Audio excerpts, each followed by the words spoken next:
Welcome to today's Explainer. So, we're jumping right into a topic that literally surrounds us every single second of every single day, yet it remains one of the most widely misunderstood forces in our natural universe. We're talking about radiation. Today, we're going to break down exactly what it is, how it actually interacts with your body, and most importantly, how to accurately visualize the real world risks without, getting totally lost in complicated physics. It is an absolutely fascinating subject, so let's just dive right in. Okay, so did you know that you, your home, and even the bananas sitting on your kitchen counter are radioactive? I know, it sounds like a trick question, but it's absolutely true. You, your house, and yes, those bananas are all naturally radioactive. See, bananas contain a naturally occurring radioactive isotope called potassium-40. But hey, before you go tossing out your fruit, you need to know this is completely harmless. Our bodies maintain really strict control over our potassium levels, which means the dose you get from eating a banana is non-cumulative. It basically just passes right through you. So if everything around us is kind of glowing with this invisible energy, what exactly is that energy? Okay, let's dive into this. At its core, radiation is simply the emission or transmission of energy. This energy, it travels in the form of waves or particles through space or even through a material. And often, this happens because a radioactive atom is unstable. So, to reach a more stable state, it just spontaneously gives off its excess energy. But here's the thing, not all of this energy is created equal. And that actually brings us to a massive dividing line in the world of physics.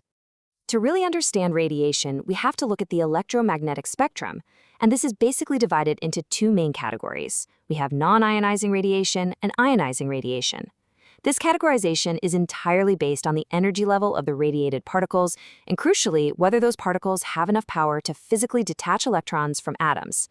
This distinction is literally everything when it comes to how radiation affects living things. And this brilliantly illustrates exactly what I mean. Looking at non-ionizing radiation first, this is the lower energy stuff, below 10 electron volts. It doesn't have the power to break chemical bonds. Instead, it just kind of vibrates them, which we often just experience as heat. Think about radio waves, microwaves, and the visible light we see every day, completely harmless to our atomic structure. But on the flip side, we have ionizing radiation, which packs more than 10 electron volts. Now, that is enough energy to literally break chemical bonds and strip electrons right off of atoms. This includes things like X-rays, gamma rays, and alpha particles. And because it can break those bonds, well, it can actually alter our biology. Which brings us to Section 1, zooming in on radiation and your DNA. So, now that we understand the physics at a macro level, let's zoom all the way down to the microscopic level. Inside our cells, the primary target of radiation is our genetic blueprint, our DNA. Ionizing radiation can actually attack DNA in two ways. First, it can strike the DNA molecule directly, literally breaking its bonds. Or it can strike indirectly. Because our cells are mostly made of water, the radiation often hits those water molecules first, breaking them down and producing these highly reactive chemicals called free radicals. And it's those free radicals that then go on to damage the DNA. But here's a really important distinction. A damaged cell doesn't automatically mean a damaged human. So, the crucial point is understanding exactly what happens after the DNA is irradiated. There are three possible biological outcomes here. Step 1 is faithful repair. This means the cell fixes the damage perfectly, normal function resumes, and it's basically like nothing ever happened. Step 2 is misrepair. This is where the cell tries to fix the damage but gets it wrong. It becomes an altered cell, and that carries the potential to eventually multiply and turn into cancer. And finally, Step 3, cell death. Now, if just a few isolated cells die, it's totally harmless. Your body just clears them right out. But if a massive number of cells die all at once because of a huge dose of radiation, well, that leads to organ failure. But the outcome for the cell, and honestly for you, isn't just a simple roll of the dice. It's actually shaped by a few key factors. First up is the total dose amount. Second is the dose rate. That means getting a dose spread out over an entire year is much, much less severe than getting that exact same dose all at once. Third is the specific body part that was irradiated. A focus beam on a really small area is far less risky than, say, a whole body exposure. And finally, we have individual sensitivity. Children and young adults are highly sensitive to this because their cells are dividing rapidly as they grow, and they have a much longer lifespan ahead of them for any potential misrepaired cells to actually develop into cancers. If you take one single thing away from this explainer, let it be this core thesis right here. As with other toxins, it's the dose that makes the poison. Really? Radiation is actually one of the best understood health hazards in the entire world. Scientists have literally been studying it for over 100 years. And what the data clearly shows us is that every single exposure does not automatically result in harm. I mean, we evolved in a naturally radioactive world. It is entirely 100% about the dose. Moving on to section 2, the pinto bean analogy, and how we can visualize this risk. Now, what's really interesting about this slide is how it totally reframes things. Normally, talking about radiation means tossing around incredibly confusing scientific units like sieverts and rems. But we're going to ditch the complex math today. Instead, we are establishing the common, everyday pinto bean as our standard countable unit for understanding human risk. So from here on out, 1 pinto bean equals exactly 10 microsieverts or 1 milliram of radiation dose. No more complex math. Just beans.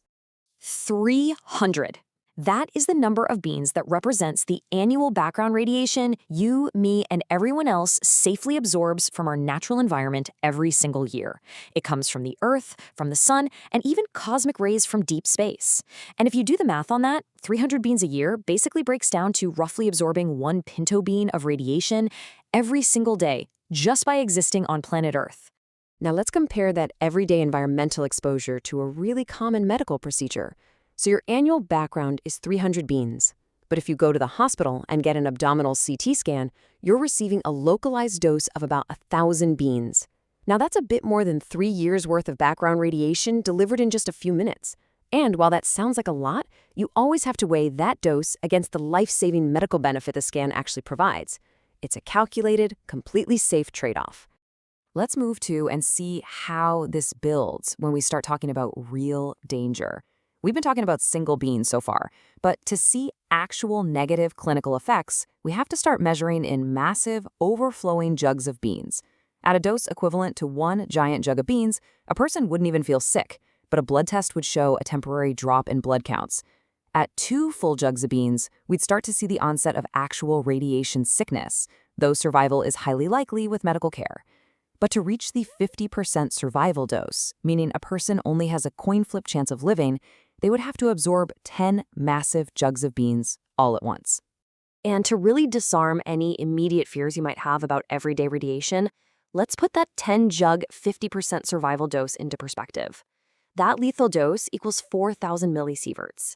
In the real world, to get that, you would have to undergo 400 abdominal CT scans back to back to back. Or, to look at it another way, you would have to absorb 1,300 years of normal, natural background radiation in a single sitting. It's wild. Lethal radiation levels are just astronomically higher than anything you're ever going to encounter in your daily life.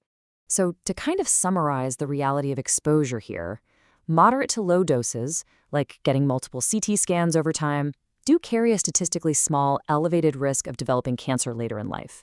We certainly don't ignore that. But the very low doses, the single beans we absorb from walking outside, eating a banana, or taking a commercial flight, those carry risks that are so incredibly tiny they are unmeasurable. They're practically non-existent. Our bodies are just perfectly adapted to handle them. Which leaves us with this final thought. Now that you can visualize the math in pinto beans, and now that you know exactly how your cells actively repair themselves, how do you view the everyday radiation in your environment? Hopefully, you can look at the natural world around you not with fear, but with a real sense of empowered understanding. The universe is buzzing with energy, and you are perfectly built to live right in the middle of it. Thanks so much for learning with me on this explainer, and keep staying curious.